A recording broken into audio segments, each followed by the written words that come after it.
Meghan Markle is arguably the most talked about woman in the world right now. Since joining the House of Windsor, she's rarely been off the front page. She's crossed the pond to marry a prince, but despite all that pomp and ceremony, it was clearly Meghan's day, done her way. Her wedding was the blackest wedding England has ever seen. And that was all orchestrated by her. Meghan Markle does things that don't conform to the palace rules. She has been shaking things up at the palace like no one before. Women don't need to find a voice. They have a voice. They need to feel empowered to use it. All of a sudden, the media went, she's being political. Standing up for women's rights is not an act of politics. It's an act of survivorship. Meghan has refused to be the silent royal wife. She is a boss bitch, and if she doesn't like something, she will change it. But what's next for this unstoppable mover and shaker? A dramatic rumor has been circulating in the British press, linking Meghan to the highest political office of all. She has her eyes set on the US presidency. In this unprecedented TV special, we meet friends of the Duchess who have never spoken before. You know, I think she'd be phenomenal. Former colleagues. She has things to do and things to accomplish. And royal watchers. Meghan is the embodiment of the American dream. You want that. You could totally have that. And in a world exclusive, we've unearthed footage that shows why Meghan Markle was always destined for the very top. She's not a woman who ever saw herself as having limits. One day we may see Meghan become president. Since her marriage to Prince Harry in May 2018, Meghan Markle has been busy. There have been some changes, from the split of the Fab Four to starting her own Instagram. And in true Meghan style, she uses it to get her political message out to her huge fan base. In April 2019, when Harry and Meghan launched the Sussex Royal account, they were world record breakers almost immediately. The minute it came up, they had like 1 million followers instantly, like that. I mean, it just spread like wildfire. You have this kind of job and you have an opportunity to have a profile where people are listening to what you're saying. I really, truly think you need to be saying something that's valuable. By using social media, they have a way to communicate their way. This is the way that modern royalty is going, speaking over the heads of the traditional media and speaking directly to their public. For many, becoming a princess would be a fairy tale come true. Meghan had no intention of simply riding off quietly into the sunset with her Prince Charming. There is no better time than to really continue to shine a light on women feeling empowered. Meghan will not let becoming a royal get in the way of her real ambition. From well-placed insiders, associates and friends that Meghan had always said she would like to be president one day. Meghan has always been a rainmaker. She's made the weather, she's made the political weather, she's made the humanitarian weather. Piers Morgan has added his voice to those reporting this story. Allegedly, when they met for their drink in Notting Hill all those years ago, she mentioned to him that as a child her dream was to either be a broadcaster like him or President of the United States. As unlikely as it may seem, Meghan wouldn't be the first to bridge the gap as a former entertainer moving into politics. When you think about the people that have been presidents, I, Ronald Reagan, do solemnly swear. You've had Ronald Reagan, who was an actor. You had Arnold Schwarzenegger, who was a governor. You have, a reality show person now that's the president, President Trump. Meghan could do it. And I know over here in the U.S., the politics and TV are blurred lines. I'd rather Meghan than a Kardashian. So whatever we have to do to solidify that. It's not unprecedented for a high-profile woman to take up a political platform. We've seen it happen with Hillary Clinton. So we know it happens. If Meghan did ever want to run for president, there's one sacrifice that Harry would have to make, and that would be give up his life as a member of the royal family, because, of course, members of the royal family must be apolitical. Harry would support Meghan's decision, whatever it was, if it made sense. Meghan is the embodiment of the American dream. She grew up in a very middle-class American household in California with her eyes sort of, I guess, set on Hollywood. One day it would be part of her life. But now look at her. She's standing in the House of Windsor doing things very differently. And the world is her oyster. Her and Harry are the world's most famous couple. It's all attainable, I didn't grow up with this kind of lifestyle or being interviewed or having fancy things. That is all very new. And so to be able to show, you want that, you could totally have that. Presidential rumors have been persistent enough to reach royal ears, prompting Kensington Palace to deny the suggestion. But wherever she's headed next, one thing is certain. Meghan is sure to redefine the royal role.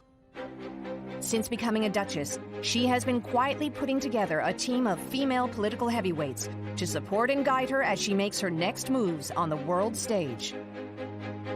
Meghan's recent hires include Natalie Campbell, voted one of London's Power 100 women, brought in to run the Sussex Royal Foundation. Former British Ambassador Fiona Mackwam as her new private secretary, and political powerhouse Sarah Latham. One thing to know about the royals is they do nothing, however big or small, by accident. So when Meghan and Harry hire somebody called Sarah Latham, this is important. She was Hillary. We're talking about the eye of the political storm. Prior to that, she'd worked for the Clintons. She also worked for Barack Obama. She'd worked for John Podesta. She's known as a Democrat fixer. I mean, this is a term not used lightly. So she kind of knows the good and the bad that comes with the highest levels of political machination.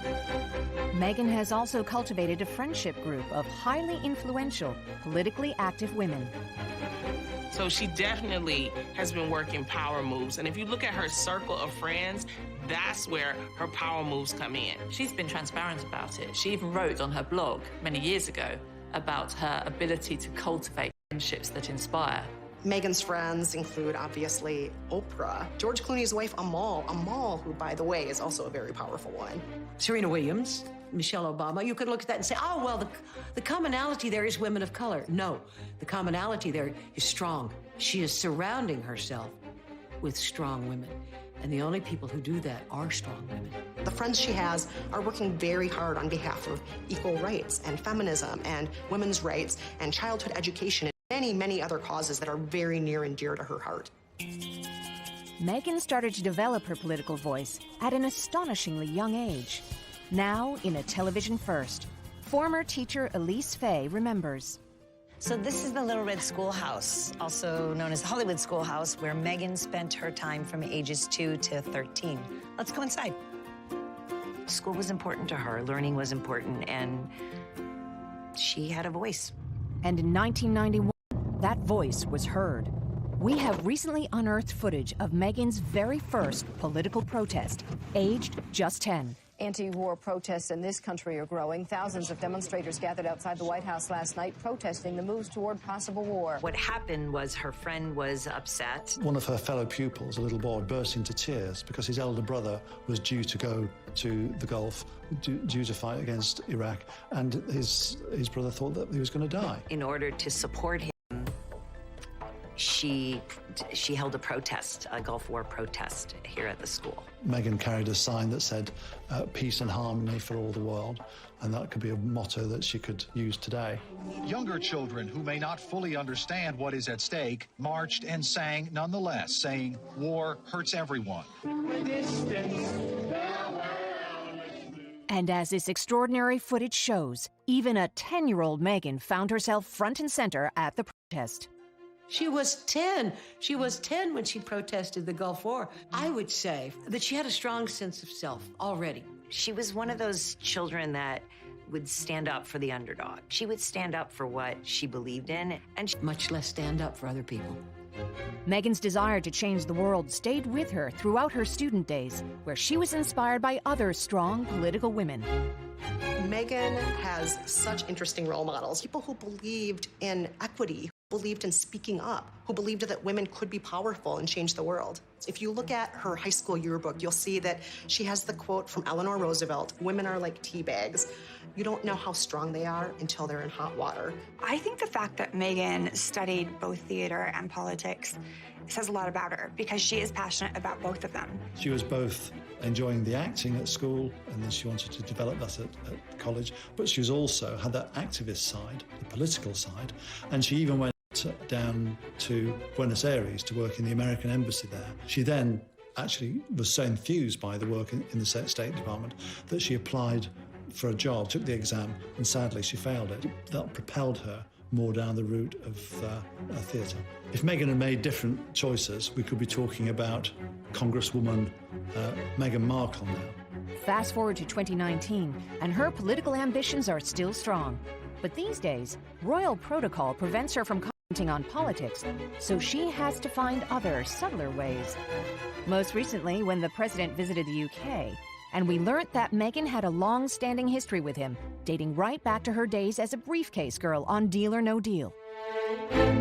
Co-star Tamika Jacobs gives us the inside scoop. Donald Trump came to our set once, and it was very interesting. He stood at the bottom of the stage and watched us all go up the stairs. And if you've ever been on our set and you've watched us go up the stairs, quite the view. He then invited all of us to go play golf with him and gave his phone. I have his phone number in my phone right now. I have not used it. I think when Trump came to set, there was a group of girls that flocked to him and definitely wanted to meet him. And then there was another group of girls that were kind of turned off. And, you know, Meghan stayed away from Trump. And she was definitely one of the ones that kept her distance. And that distance continued years later, with Meghan now a successful actress and Trump running for president. We will make our country great again. Meghan appeared on a late-night chat show, and they were talking about Trump. Yes, of course Trump is divisive. Dismissed him as divisive and misogynistic. Misogynistic as Trump is, and so vocal about it. Right. She remembers she'd seen him at first hand when she was a briefcase girl on Deal or No Deal, handing out his card, inviting some of the girls for a game of quote-unquote golf. And to this day, Donald Trump thoroughly dislikes and can't let his hurt go. He continues to be unpleasant towards Meghan. The Oval Office in summer 2019, when a British tabloid reporter reminded Donald Trump Meghan Markle had vowed to leave America if he was voted in. This was his response. A lot of people moving here. So what can I say? No, I didn't know that she was nasty. He called her nasty. We're like, what? Who? You realize who you're talking about? Come on, Donald. Just 2 days later, Trump arrived in the UK. But would Meghan be able to stand by her political views without breaking royal protocol? Donald Trump made it to the UK on his royal visit, was met with a lot of protests, and quite tellingly, one noticeable meeting that did not take place was him and Meghan Markle. In a highly publicized visit, that Californian kilowatt smile was nowhere to be seen. Thank goodness Archie had just been born, because that was the greatest excuse. I'm still on maternity leave. I can't do any royal. Do you think? Yes, she can. But just a few days after Donald Trump left, Meghan Markle was no longer on maternity leave, and she showed up for a celebration of the Queen's birthday, which the Brits like to call the trooping of the color. She is breaking all the rules in all the right ways. I wouldn't want to say, oh, this is a man that represents the country I used to live in. This is not a representation of who Meghan is as an American. She made her statement. She made it with her silence and her absence. That was a statement. And it was one I admired. Meghan's political passions run deep, and none more so than equality for women, with long-held feminist values that date right back to childhood. As her well-documented early stand against sexism in advertising reminds us. In our social studies class, one of our teachers, Mr. Ben, he wanted the students to look at commercials and find out how influences happen in marketing. The gloves are coming off. Women are fighting greasy pots and pans with Ivory Clear. Meghan was wondering why it had to be women washing the dishes and why they were only marketing to women. It really upset her. No one was telling me that it was wrong, but I knew that it was wrong. Meghan wrote to Procter & Gamble, the company who made the ad, to then First Lady Hillary Clinton, and to Nick News producer Linda Ellerby. She said in it, I know that you meant to say for people all across America who are doing dishes, and I know that now that I've pointed the mistake out to you, you'll fix it. Well, I loved that confidence. What follows is a story about advertising and girls and a giant company that changed. It's always mom does this and mom does that. I don't think it's right for kids to grow up thinking these things, that just mom does everything. I think that Meghan Markle is a woman with gumption. She was a little girl with gumption. In greasy pots and pans with Ivory Clear. While Meghan's stand against sexism is widely publicized, there is also a little-known epilogue to this story. She pointed out in a later letter to me, yes, I did find I had a voice, and yes, I used it, and yes, they changed their commercial, but if you notice, they only changed the voiceover. It now says for people all across America who are doing but it only shows women.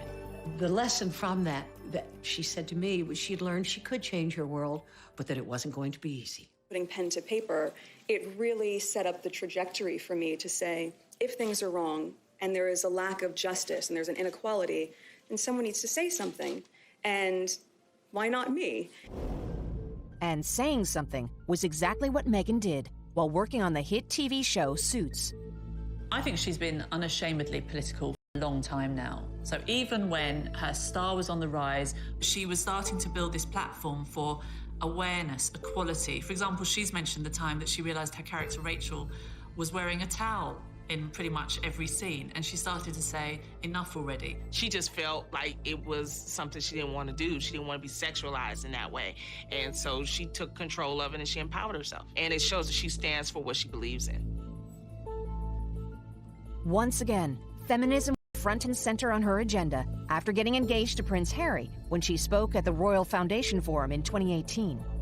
Now, most other people who've married into the royal family, beforehand, during the courtship, they've remained pretty tight-lipped when it's come to politics. They don't want to rock the boat. They don't want to appear as if they're taking sides. Not Meghan Markle. Only 3 months before she became the royal bride, she actually stood up once more and put her massive weight behind the Me Too, Time's Up movements. You'll often hear people say, well, you're helping women find their voices. And I fundamentally disagree with that because women don't need to find a voice. They have a voice. They need to feel empowered to use it. And people need to be encouraged to listen. And all of a sudden the media went, she's being political, she's being political. That's not being political, that's called being a survivor. That's called being a thinking human being and not letting people walk over you. I think what is clear was that she wasn't going to start being quiet about things that really mattered to her just because she was also ordering her wedding gown at the same time. Meghan might be the Duchess of Sussex now, but she's still ambitious. And one of her ambitions was to guest edit Vogue. And she actually took her courage in both hands and asked the editor if she could. What was different about this is that we had the cover of Vogue with no pictures of Meghan on there. We had Laverne Cox, the first transgender person on the cover of Vogue. We had Jacinda Ardern, the Prime Minister of New Zealand. Greta Thunberg, the very controversial and young image. It's about what you have to say. She wanted to use her privilege as a guest editor of British Vogue to put women on the cover that we haven't seen on that magazine before. We share a common goal. We want a future. Is that too much to ask for? And when that issue dropped, I mean, it sold like hotcakes. Vogue had to go put it into reprints, I think, 3 times to meet the demand, and it's gone on to become their bestseller in years. However, standing up for women has sometimes led to Meghan being pilloried in the British press. In February 2019, she visited 125, I have an idea. a charity supporting street sex workers. When she went to the women's shelter and she came up with the idea, she says, let's write a message to the women as we present the food packages. And so she decided to write a message on a banana. Fantastic. There you go. Thank you. Writing on bananas words that said, you're beautiful, people care about you, you're being thought about. Some words to say, I know it doesn't always feel as if people respect you or love you, but I want you to know that I'm thinking about you. These messages of support were warmly received by almost everyone. Not the UK tabloids. They thought that what she did writing on that banana was not royal. It was disgusting because she's giving it to sex workers. That's your mind. You're in charge of the show. I'm in charge of the banana messaging. Drama. And I love it. I don't see her doing charity work and doing it quietly. Some celebrities do that. That doesn't happen with Meghan Markle. She just gets more attention. And I like that she uses her attention for good. She seems very calculated, which is great. And I don't think she's looking at hindsight being, oh my gosh, should I do that? No, she knew what she was doing when she did it. Don't get it twisted. Another huge political issue for Meghan is racial equality, having personally experienced racism growing up. When she was a little girl, she went to the Little Red House in downtown LA. Everybody thought she had a white parents. And on one occasion, some of the girls said, we're going to start a white girls only club. Would you like to And Meghan just looked at them askance and said, just get out of here. When Meghan was growing up, when she was in school, there was a box that she needed to check for her race. And she really didn't know which box to check, because at that time, it wasn't about biracial. It was either you're black or either you're white. The thing is, she couldn't just check one box. Said, in the future, if that happens again, you don't check any of those boxes, you make your own box. Meghan shared the story some 20 years later on her blog, The Tig, along with this intimate snap, which, although casually staged, clearly captured the obvious bond she had with her father at the time. And her father gave her guidance about understanding who she was biracially and being a global citizen. And I think that that has now made her stronger in understanding who she is as a person and representing both sides equally well. You know, at the end of the day, I'm really just proud of who I am and where I come from. But while she might be proud of where she came from, Meghan has recently come under fire for severing ties with her father, reportedly saying she will never let him see Archie. Some have even suggested that this is part of a pattern. I really liked her. I just think she's a slight social climber, I'm afraid. And when I see the way... look, at her wedding, there was only one member of her family there. The rest couldn't be risked. It was considered too dangerous. I wouldn't say that she's Machiavellian or evil. I would say she's determined, ambitious, and successful. Cynics have been quick to jump on her ability, it seems, to ditch old friends for new when it suits her. She has been accused of social climbing, of being very strategic with whom she associates. Strategic or not, Meghan has continuously moved onwards and upwards. I love so many things about the Meghan Markle story. I love the fact that she has a black mother. I love the fact that she's American. And I love the fact that she knows how to pick her men. Her first husband, Trevor, was a film producer. If you want to be in movies, find you somebody that produces. Hey, I ain't mad at you, girl. Then she let him go and found her a prince. Woo! When you have ambition and you know what you want, you can get it. She knew exactly what she wanted, and she set out for it, and now she's, you know, the Duchess of Sussex. Meghan going from a producer to a prince is a total power move. Girl, what is your secret? She needs to write a book. Power play or not, one thing is certain. Meghan Markle has always been fueled by her desire to help those less fortunate. Generosity towards others was stamped on her consciousness from birth. Both grandmother Jeanette and her mother Doria instilled in Meghan the importance of giving back. The female side of the Raglan family have always been very strong. Her grandmother Jeanette raised 2 children largely on her own. Jeanette was strong-minded, strong-willed, and she passed that on to her own daughter, Doria, who in turn passed it on to Meghan. No, my mom's amazing. My mom is, we're so different. My mom is a yoga instructor and a social worker, and she's got a nose ring and dreadlocks, and she's super free-spirited and laid back. Meghan was young. Her mother, Doria, insisted that she saw life beyond the palm trees of Beverly Hills and Hollywood.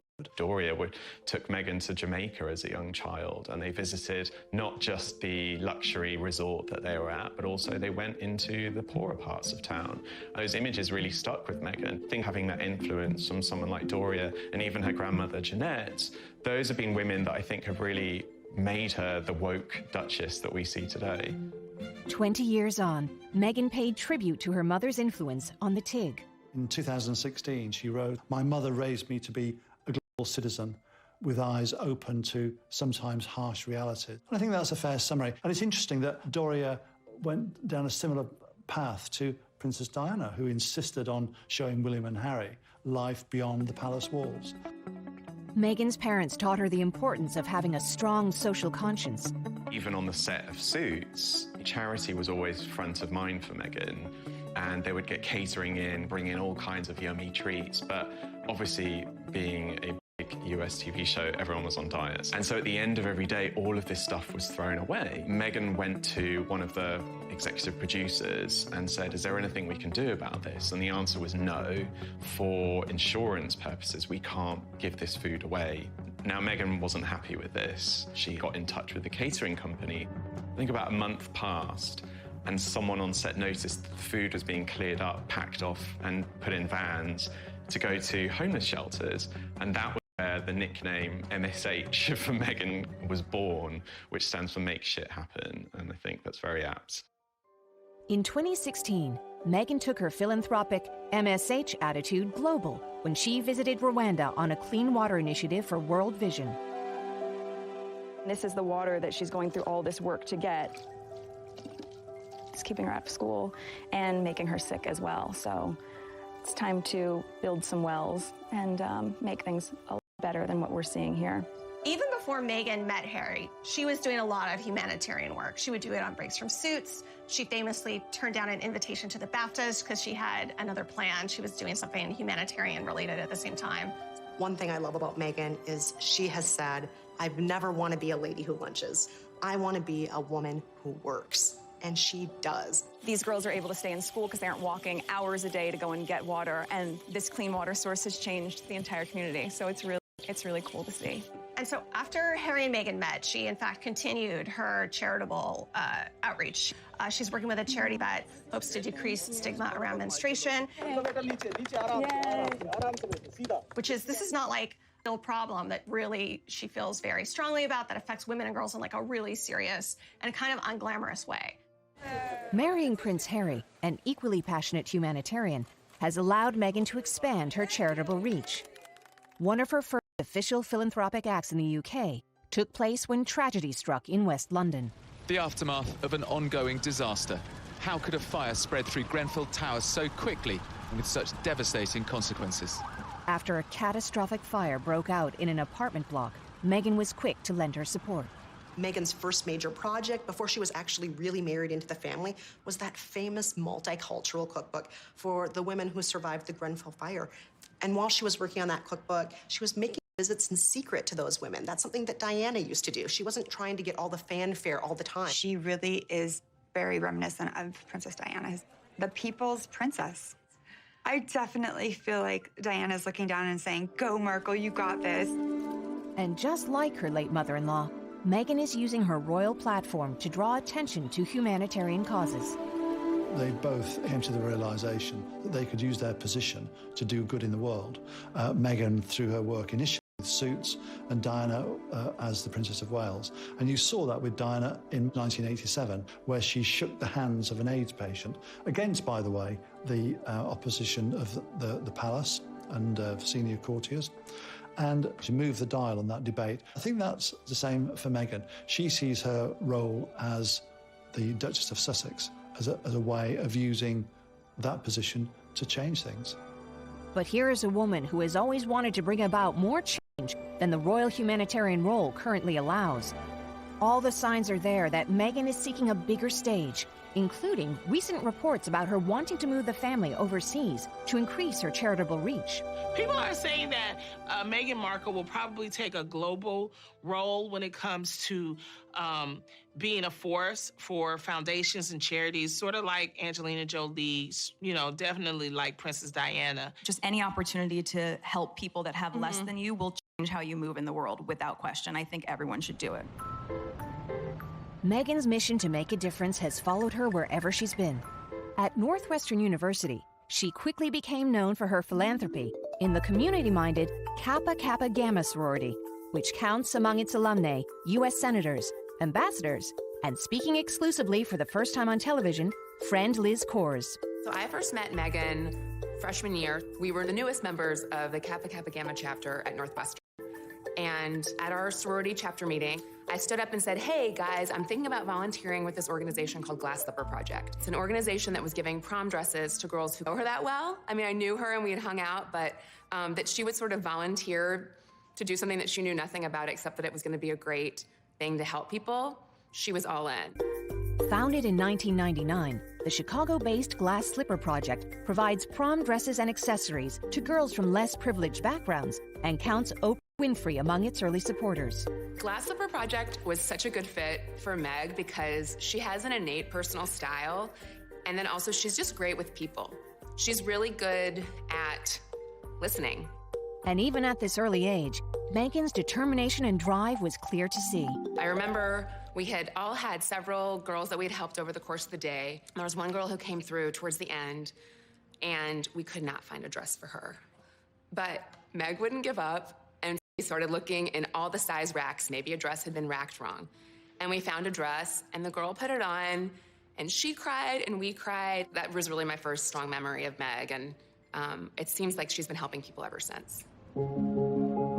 In fact, the Duchess's latest project continues on this theme, only now, instead of Chicago schoolgirls, she's helping British women. She's known for her sense of style, and today the Duchess of Sussex was using that talent to help women at SmartWorks, I think this is a good one. Right? It's a good size for her, too. a North London charity that gets women into work after long periods of unemployment and gives them clothes to wear for interviews. Her latest venture is almost a defining example of how she's trying to bring together her two worlds. The glamour of looking the part on suits, the glamour of being a royal bride, but also being purposeful and giving women tools to go out and be meaningful, equal citizens. I love it. I love the blue. Feel more comfortable in, but I did love the pop of that coat. Yeah. Meghan's very proactive. She sees a problem and her first thought is how to fix it, not just to shed light on it. I think she's a real fan of tangible results. Even with her big bump when she was still pregnant, when people wanted to capture photographs of her, that was one of the places she chose to be photographed.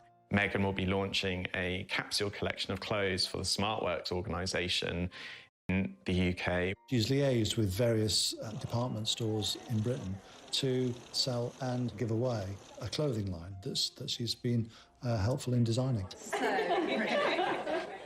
Meghan, after all, knows only too well the power of personal branding in order to get herself to the next level. After years of working as a model and doing smaller acting jobs, Meghan Markle was hired to be on Suits, and she was making money.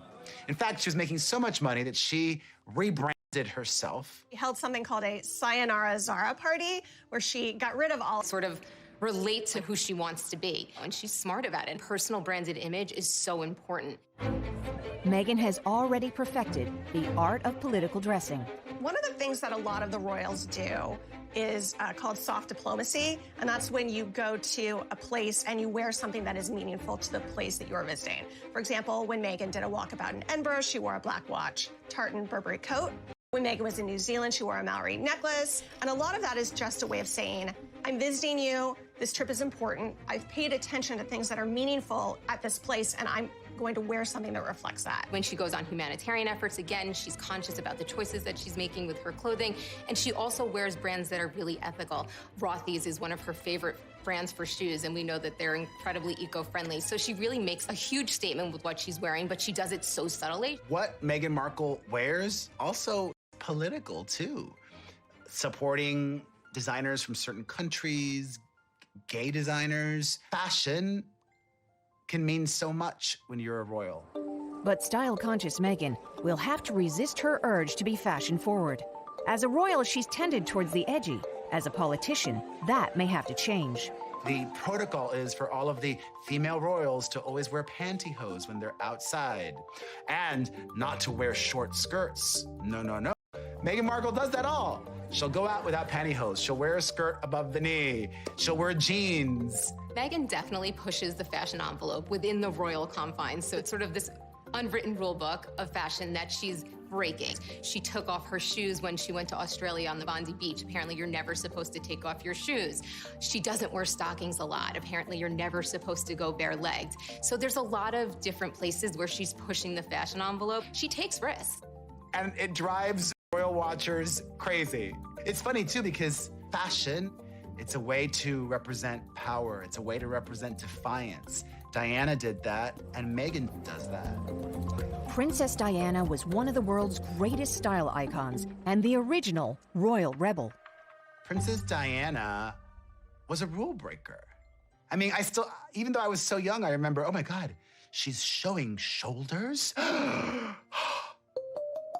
And at the 2018 British Fashion Awards, Meghan's sartorial choices rocked the royal boat once again.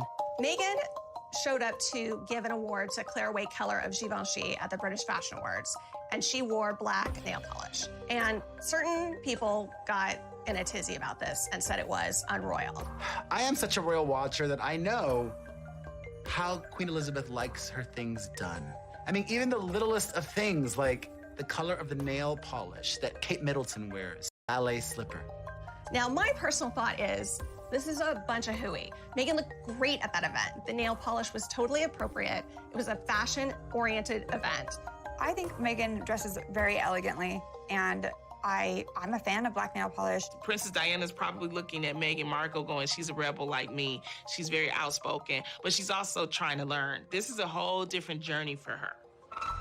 Meghan certainly has the determination to run for office, having proved herself a force to be reckoned with.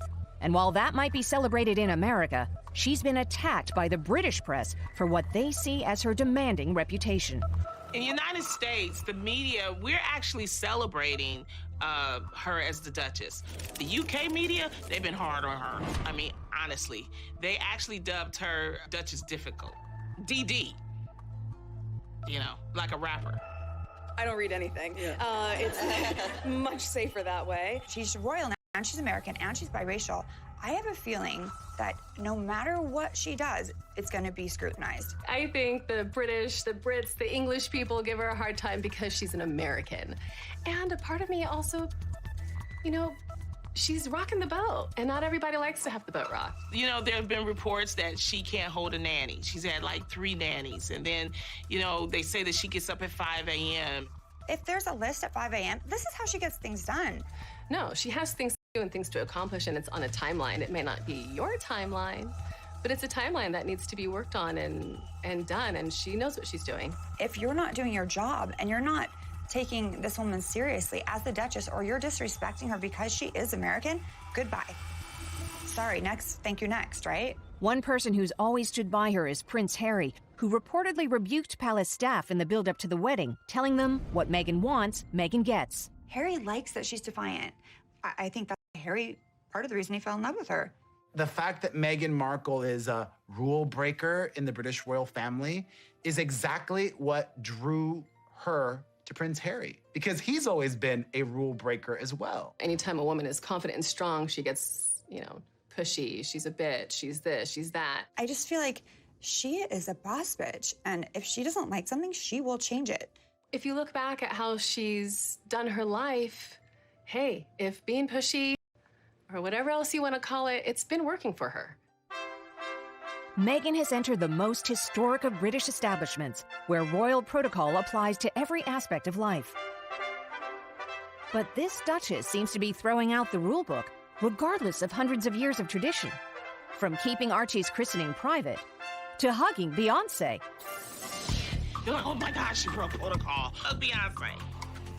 Meghan herself acknowledged the press feeling at a London film premiere in summer 2019, speaking to Pharrell Williams in a candid off-mic moment.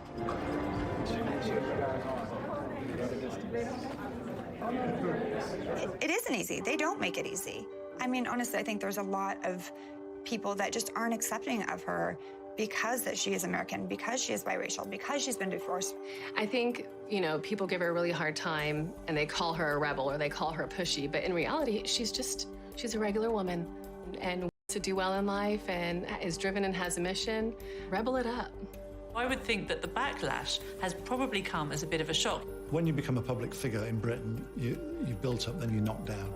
But the backlash against Meghan became particularly ferocious recently when she found herself splashed across the front pages. They recently went on a holiday to Ibiza. They used a private plane. So there's accusations of hypocrisy, talking about damage to the environment and then using a plane for $30,000 or so. The accusations prompted celebrity friends to come out in support of her, with some even suggesting the criticisms had racist undertones. But what is in no doubt is the press had been pitting the royal brothers and their brides against one another. As family, do you ever have disagreements about things? Oh, yes. And just days after Harry and Meghan took their private jet, the papers were quick to report that Will and Kate were slumming it in schedule. Everybody's trying to compare Princess Kate and Duchess Meghan. They're two total different women. Kate Middleton is very much like the queen molded the perfect princess. Princess Kate will be queen. That's it. That's it. Whereas Meghan Markle was and continues to be the most unlikely British royal.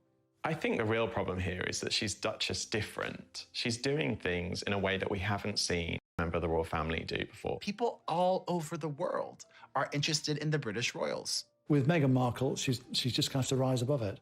The British royals are big business. Hello? What are we doing right now? Meghan has rewritten the royal rulebook and redefined her role. She has proved she can go toe-to-toe with those already in politics. Yes, of course Trump is divisive. She made her statement. She can be a force for change. And that was where the nickname MSH for Meghan was born. While refusing to march to the beat of anyone else's drum. She's rocking the boat, and not everybody likes to have the boat rocked. She clearly has the backing of her royal husband. I hope that men are part of the conversation. My husband certainly is. Harry's only 6th and currently Meghan, as we know, is keen to follow in those same footsteps. The biggest question was, what happens now? What does happen now? Is redefining the royal role, as Princess Diana did, going to be enough for Meghan? Is she going to become the ultimate global humanitarian, a la Angelina Jolie? Or will she go for the highest political office of all? Oh my gosh. If Meghan ran for U.S. presidency, well, good for her. Well, first of all, if Meghan was to run for president, that would be the super break of royal protocol because the royals don't do anything politically. I know if she ran for presidency, she would not use, I think it was her high school, make senior year sparkle, vote for Meghan Markle. I don't know if she would still use that, but it's good, it's catchy. I think she is a seasoned communicator. She knows about the power of image. She knows how to reach across to people. She knows how to dazzle people personally and on a wider platform. So I would think she would use all her personal attributes. So, she's got the fame, she's got the policies, she's got the image. The only question remains, would you vote for Meghan Markle? If Meghan were to run for president of the United States, if Meghan ran for president, would I vote for her? you know, I think she'd be phenomenal. I think she would lead with a quiet grace and a thoughtfulness and an awareness for the rest of the world that the U.S. desperately needs. That's what my president will do. She's got my vote. If she was running now against Donald Trump, I would vote for her in a nanosecond.